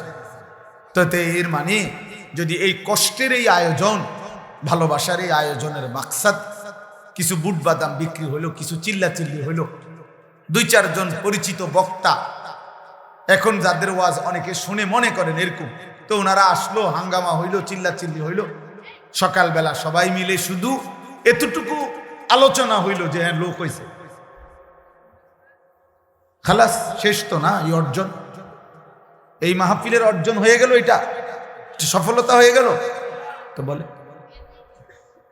কোরআনুল কারীমের মধ্যে আল্লাহ তাআলা বলেন, ওয়া ইন তুতি আকসারা মান ফিল আরদ ইউদিল্লুকা আন সাবিলিল্লাহ। তো কোরআন শরীফের আয়াত। আল্লাহ তাআলা বলেন, বন্ধু নবীজিকে বলছেন, জমিনের মধ্যে বেশি মানুষ যেদিকে, আপনি যদি তাদেরকে অনুসরণ করেন বেশি মনে কইরা, তারা মনে রাখবেন আপনাকে আল্লাহর পথ থেকে গোমরাহ করে দিবে। কোরআনের আয়াত। আল্লাহ কোরআনুল কারীমের মধ্যে বলছে, ওয়া কালিলুম মিন ইবাদিয়াশ শাকুর, আমার কৃতজ্ঞ অনুগত বান্দা কম, কলিল। আল্লাহ তাআলা বলে, কালিলাম মা তাযাক্কারুন, আমি আল্লাহর কথা থেকে উপদেশ গ্রহণ করে নিজের জীবনের জন্য গ্রহণ করে কম। কালিলাম মা তাশকুরুন, আল্লাহ তাআলা বলেন আমি আল্লাহর কথা শুনে আমার কৃতজ্ঞতা আদায় করে কম। ইবলিস শয়তান আল্লাহকে বলছিল যে আল্লাহ আমি যাচ্ছি দুনিয়ায়, আপনি আমাকে তাড়ায় দিলেন, তবে মনে রাখবেন আমি দুনিয়াতে গিয়ে আপনার প্রতিটা বান্দার সামনে পিছনে ডানে বামে চতুর্দিক থেকে 24 ঘন্টা গুনার ওয়াসওয়াসা দেব, গুনাহ করতে চেষ্টা করাবো। ফলে ওয়ালা তাজিদু আকসারাহুম শাকিরিন, আপনার অধিকাংশ বান্দাকেই আপনি আপনার কৃতজ্ঞ পাবেন না। তাহলে বেশি এটা কোনো সফলতার কিছু না, কম এটা কোনো ব্যর্থতার কিছু না। সফলতা কিংবা ব্যর্থতা আখিরাতের বিবেচনায় সংখ্যার উপরে না, সংখ্যার উপরে। কোন বক্তার শ্রোতা 10 লাখ হইলে উনি সফল, আর আরেক বক্তার শ্রোতা 10 জন হইলে উনি ব্যর্থ। তাহলে সফলতা কিংবা ব্যর্থতা সংখ্যার উপরে না, আব্বা, আসমানওয়ালা রব গ্রহণ করার উপর। তিনি যদি গ্রহণ না করে কোনো মূল্য নাই, কোনো মূল্য নেই। আমি 4 জন মানুষের সামনে বয়ান করছি, 4 জন, 10 জন মানুষের সামনে বয়ান করছি, 20 জন মানুষের সামনে বয়ান করছি, 10-20 জন মানুষের সামনে ঘড়ির ঘন্টায় 4 ঘন্টা বয়ান করছি টানা, এমন বহুদিন গেছে। খালাস, সব আল্লাহর জন্য, সব আখিরাতের আশা। অতএব কিশোর নওজোয়ান একজনও, আমি আবারও বললাম, আমার কথা যদি শুনে থাকো তাহলে মোবাইল ধরে রাখো, ওই যে দেখো ওই একজন, আরে ভাই এটা ঠিক না, গাদ্দারি করার কি দরকার, চলে গেলে ভালো। কথা না শুনে বেয়াদবি করার চাইতে চলে গেলেই তো ভালো, ঘুমায় গেলে ভালো। এই জন্য বললাম এটা দরকার।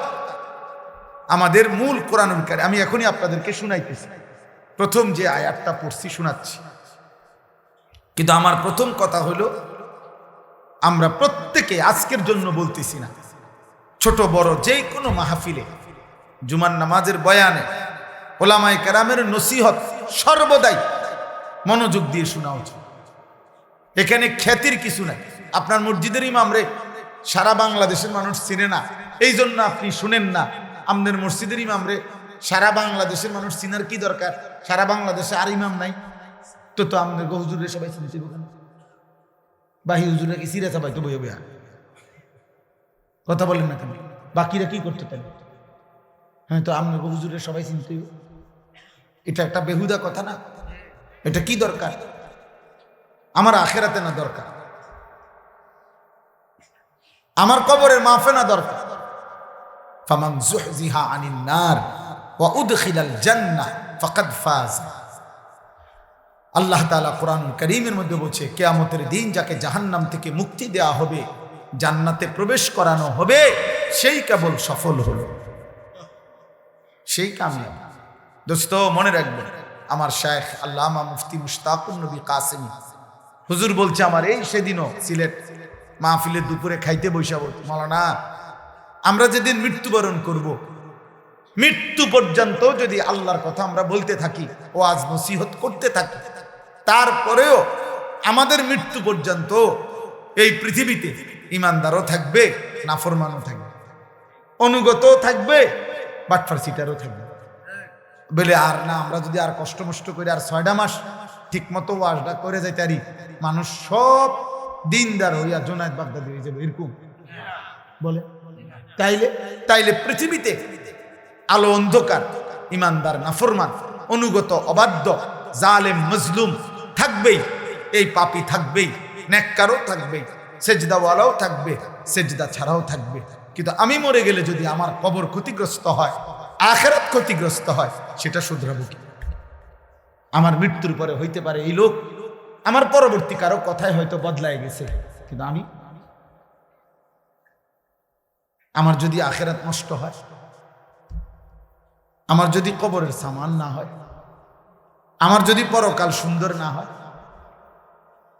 কথা বলে নবী সাল্লাল্লাহু আলাইহি ওয়াসাল্লাম সাহাবায়ে কেরামকে নিজের ব্যাপারে, সাহাবায়ে কেরামকে এই সবক দিছে, এই পৃথিবীর সবার ব্যাপারে তুমি অজুহাত দেখাইতে পারো শেষ পর্যন্ত, কিন্তু আল্লাহ তাআলা কোরআনুল কারীমের মধ্যে নবীজিকে বলছে, লা তুকাল্লাফু ইল্লা নাফসাকা। বন্ধু, প্রত্যেকের ব্যাপারে আপনি কোনো না কোনো কারণ দর্শাইতে পারবেন। আবু তালেব কেন কালেমা পড়লো না আপনার চাচা হয়েও? আপনি বলতে পারবেন যে, ইয়া রব্বুল আলামিন, আমি 10 বছর টানা ওনাকে বলছি, মৃত্যুর সময়ও বলছি, চোখের পানি অজরে ফেলছি, উনি কালেমা পড়ে নাই। ওমকে কেন আলাইহিস সালাম 950 বছর বলার পরেও ওনার ছেলে কিনআন কালেমা পড়ে নাই। তো প্রত্যেকের ব্যাপারে আপনি কোনো না কোনো অজুহাত দেখাইতে পারবেন। আমি বলছি, এমনি চেষ্টা করছি, কিন্তু আপনার আমার নিজের ঈমান, নিজের নামাজ, নিজের সেজদা, নিজের গোলামি, নিজের হালাল হারাম আপনি কেন পালন করতে পারলেন না? এটার কারণে কি যুক্তি দেখাবেন? কি বলবেন? বলো না ভাই।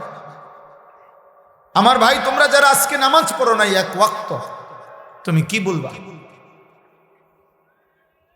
কি বলবা? তুমি কি বুঝাইবা? এই জন্য নবী সাল্লাল্লাহু আলাইহি সাল্লামকে আল্লাহ তাআলা বলছেন, লা তুকাল্লাফু ইল্লা নাফসাকা। বন্ধু, শেষ পর্যন্ত মনে রাখবেন, এই কায়নাতের একজনও যদি আপনার সাথে না থাকে, আপনি একাই আমি আল্লাহর সমস্ত বিধানের ব্যাপারে আদিষ্ট, আপনার উপরও এই হুকুম, অতএব আপনি একাই আমার বন্দিগি, আমার গোলামি করে যাবেন। এই জন্য রাসূলুল্লাহ সাল্লাল্লাহু আলাইহি সাল্লামের একটি যুদ্ধ, হুনাইনের যুদ্ধ, মক্কা বিজয়ের পরে নবী সাল্লাল্লাহু আলাইহি সাল্লাম একটি যুদ্ধে, ওনার সাথে 12,000 সাহাবী ছিল, কিন্তু যুদ্ধের প্রথম আক্রমণে কাফেরদের 4,000 কাফেরের আক্রমণে, প্রথম আক্রমণেই 12,000 সাহাবী যুদ্ধের ময়দান থেকে ছিন্ন ভিন্ন হয়ে গেছে, ছত্রভঙ্গ হয়ে গেছে। নবীজি সাল্লাল্লাহু আলাইহি সাল্লামের সান্নিধ্য ছেড়ে দিছে, এত তীব্র আক্রমণ হয়েছে। কিন্তু কিতাবে আছে, সেদিন 12,000 সঙ্গী সাহাবী ছুটে গেছে নবীর থেকে হুনাইনের যুদ্ধে। খোদার কসম, আল্লাহর নবী সাল্লাল্লাহু আলাইহি ওয়াসাল্লাম ওই যুদ্ধে, জিহাদের ময়দানে একাই আপন জায়গায় দাঁড়িয়েছিলেন, উনি এক চুল পিছপা হন, এক চুল। নবী সাল্লাল্লাহু আলাইহি সাল্লাম সরে রাখেন, কারণ ওই যে শরীয়তের বিধান, উনি এ কথা বলার কোনো সুযোগ নাই যে আমার সাথে 12,000 লোক ছিল না বলে আমি দৌড় দিছি। আল্লাহ বলবেন না বন্ধু, 12,000 ওরা কেন দৌড় দিছে সেটা ওদেরকে জিজ্ঞেস করবো, আমনে দৌড় দিছেন কি লেগে এটা কর। আবু বকরের উত্তর আবু বকর দিবে, ওমরের উত্তর ওমর দিবে, ওসমানের উত্তর ওসমান দিবে, আপনি আপনারটা বলেন, আপনি আপনারটা বলেন।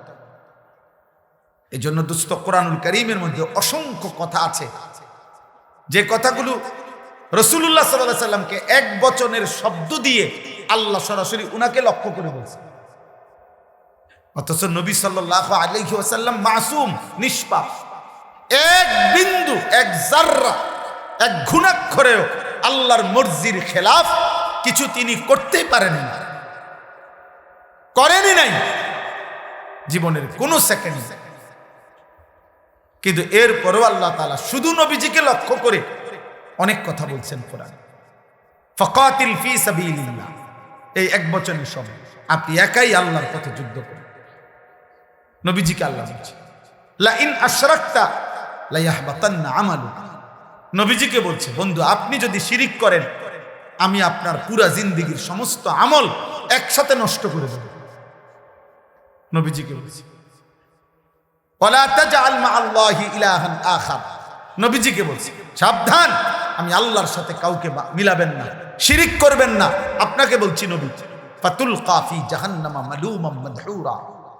সাংঘাতিক কথা, যদি আপনি রাসূল শিরিক করেন তাহলে আপনাকেও অপমানিত করে জাহান্নামে ছুঁড়ে ফেলা হবে। কাকে বলছে? রাসূলুল্লাহ সাল্লাল্লাহু আলাইহি ওয়াসাল্লাম। বুঝেন দিন আল্লাহ তাআলা নবী সাল্লাল্লাহু আলাইহি সাল্লামকে পালনের ব্যাপারে কি পরিমাণ কঠোরতা করছে। কোরআনুল কারীমের মধ্যে আছে ওয়ালাউ তাকাওয়ালা আলাইনা বা'দাল আকাবিল লা আখাযনা মিনহু বিল ইয়ামিন সুম্মা লাকাতা'না মিনহুল ওয়াতিন। এই আয়াত সাংঘাতিক।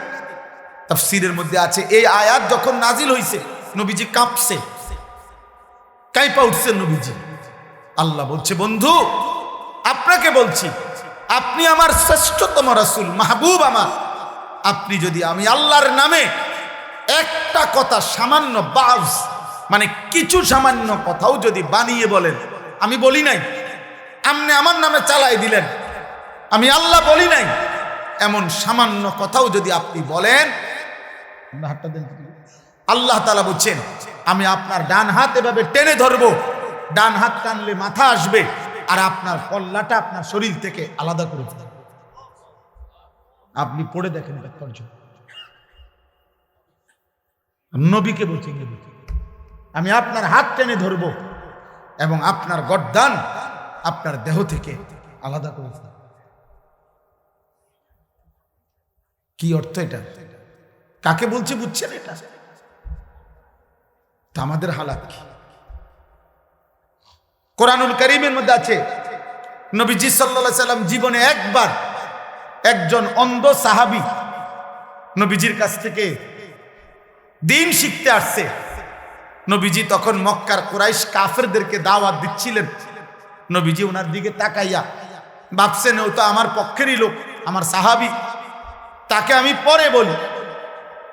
তো ফলে ওনার থেকে চেহারা তাকাইয়া আবার ফিরে গেছেন, দিয়া কাফেরদেরকে দাওয়াত দিচ্ছিলেন। আল্লাহ তাআলা কোরআনুল কারীমের সূরা নাজিল করে নবী সাল্লাল্লাহু আলাইহি সাল্লামের এই আচরণ সংশোধন করে দিয়েছেন। আল্লাহ বলছে বন্ধু এটা কিন্তু ঠিক হলো না, ঠিক হলো না। আপনি আপনার একজন সাহাবীর দিকে তাকিয়ে চেহারা আবার ঘুরাইয়া ফেললেন। আন জাআহুল আ'মা, কি অন্ধ দেখে না? আল্লাহ বলতে কি ঘটনা, কি সে অন্ধ দেখা? নবীজিকে বলতেছে, নবীজিকে আপনার কাছে একজন অন্ধ আসছে, আপনি তাকে অন্ধ মনে করে ফেরত দিলেন, মূল্যায়ন করলেন না। কাজটা কি করলেন? ওরা যত মোটা তাজা হোক ওরা তো বেঈমান, এ যত দুর্বলই হোক এ তো ইমানদার। আপনার উচিত ছিল ইমানদারকে প্রাধান্য দেওয়া। আল্লাহ তাআলা সংশোধন করে দিয়েছে। কোরআন শরীফে আছে কাল্লা ইন্নাহা তাযকিরা, সাবধান নবী, এটা আমি আল্লাহ আপনাকে উপদেশ দিলাম। এভাবে বলছে, তাফসীরের মধ্যে সব কিতাবে আছে।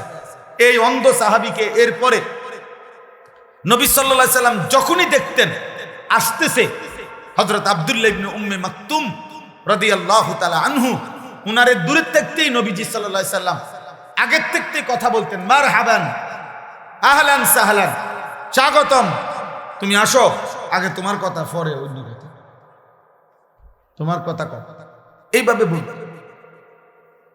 এই জন্য বাপ, আমার বলার উদ্দেশ্য হলো, আমি মোবাইলটা বন্ধ করতে বলছি এই জন্য, মূল উদ্দেশ্য হলো হয়তো মোবাইল দিয়ে কাউকে দেখাইবেন, কাউরে দেখানোর দরকার নাই, বা নিজের জন্য গ্রহণ করে, নিজের জন্য গ্রহণ করে। আমি মরে গেলে দোস্ত, তুমি মরে গেলে, বাবা আপনি মরে গেলে, এই পৃথিবী যত আধুনিকই হোক, আপনার কি আমার কি, আপনার কি আমার কি? হায় মুসলমান, এটা বুঝেন না। আমার মৃত্যুর পরে যদি আমার বংশের সবাই সাদের দেশেও যদি ঘরবাড়ি করে, তা আমি কি? আমার তো নাই, আমি তো নাই, আমি তো কবরে, আমি তো কবরে। কিয়ামতের দিন যদি নবী সাল্লাল্লাহু আলাইহি সাল্লামের সুপারিশে, মনে করেন হাসরের ময়দানের 100 কোটি মানুষ কথার কথায়, তো সকলকেই আল্লাহ নবীর সুপারিশে জান্নাত দিছেন, শুধু একজন ব্যক্তিকে আল্লাহ তাআলা জাহান্নাম দিছে মনে করেন, তো সেই একজন যদি আমি আনিসুর রহমান হই, তাহলে বাকি সবাই জান্নাতে গেলে আমার কি লাভ? আমার কি লাভ তখন? ঠিক আছে, ওরা সবাই জান্নাতে গেছে, আমি তো জাহান্নামী হলাম। তখন বাকিদের জান্নাতে যাওয়ার দ্বারা জাহান্নামী ব্যক্তি এইটা নিয়ে বলবে, যাক আমি জাহান্নামে জ্বলতেছি, আমার ফুট তো বেহেশতে গেছে, এটা নিয়ে কইবে।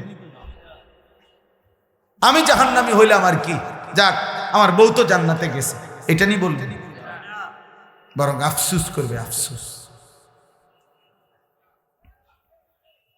আফসুস করবে। এই জন্য কোরআনুল কারীমের মধ্যে আল্লাহ তাআলা বলছেন, ইয়াউমা তুকাল্লাবু ওয়ুজুহুহুমুন নার, জাহান্নামী বান্দা কিয়ামতের দিন জাহান্নামের আমাদের গাল, তোমাদের চেহারা, কড়াইয়ের উত্তপ্ত তেলের মধ্যে যেভাবে মাছ এই পিঠ ওই পিঠ করে ভাজে, খোদার কসম তোমাদের গাল, তোমাদের চেহারা জাহান্নামের আগুনের মধ্যে উলট পালট করে পোড়াইতে থাকবে। আর নাফরমান শুধু চিৎকার করবে আর বলবে, ইয়াকুলুনা ইয়া লাইতানা আতানা আল্লাহ ওয়া আতানা রাসূলা, হায় আমার আফসোস মন্দ কপাল, আমি যদি আল্লাহ এবং রাসূলের আনুগত্য করতাম। দোস্ত তোমাদেরকে বলি, বাবা নওজোয়ান, খুব বেশি ফুর্তি করছো তোমরা, খুব বেশি রঙের ঘুড়ি উড়াইতেছ, খুব বেশি তামাশা করছো। এই নতুন প্রজন্মের 14, 16, 18, 20, 25 বছরের কিশোর যুবক, তোমরা যা করছো, মুসলমানের সন্তান এমনটা মানায় না, উচিত না। মুসলমানের ঘরে এক মুসলিম মায়ের পবিত্র দুধ পান করে এত আত্মবিস্মৃত, আত্মভোলা, এমন আল্লাহ ভোলা, আখিরাত ভোলা হওয়া উচিত না। এটা সুফল আনবে না, খোদার কসম না।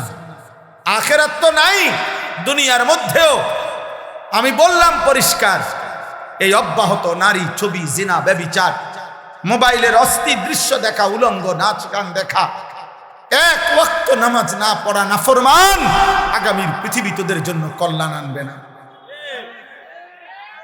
মনে রাখ, তোমরা অধিকাংশ কিশোর যুবক ছেলের চেহারা দেখলে পরিষ্কার বোঝা যায়, এই যেগুলা দাঁড়ায় আছো, বসে আছো, অধিকাংশই নওজোয়ান বেনামাজি।